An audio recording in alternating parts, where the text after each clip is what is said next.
Hosni Mubarak in power for 30 years, a dictator for 29, but really in power technically for 31.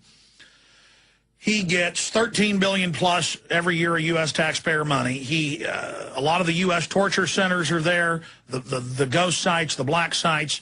He's been the angel of Israel, the angel of the United States. He's done everything they want, brutally murdering people, torturing, pure death, just absolutely barbarous to the huge population of Egypt. Then you've got the Arab Brotherhood, going back to British intelligence, and then after they lost control of the Middle East during World War II under Hitler, and then under CIA control after that. This is not even my opinion. I mean, you know, we reserve judgment until Friday night on this, but we did have guests on who said this could be the case, where they're flushing another one of their minions down the toilet, Hosni Mubarak, to put on and to put into power Mohammed el-Baradi, who they admit is a United Nations George Soros minion, who's the former head of the IAEA at the UN, the Nuclear Weapons Regulatory Group. And I've got the whole breakdown on him. Director General, International Atomic Energy Agency, New York Law School, CIA trained. I mean, his whole background is public. And he shows back up the week before all this starts in Egypt and starts going around saying, I'm ready to be your leader. And it turns out the Egyptian military is bought and paid for by the U.S. and Israel. This is on record. And is basically standing down, unless they try to burn some of the museums, are standing down while the people run around and loot.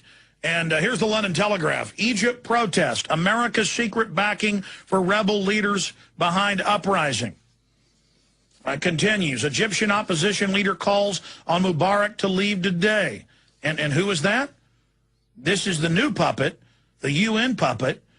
Because there's one thing Mubarak hadn't done. He refuses to force sterilize people.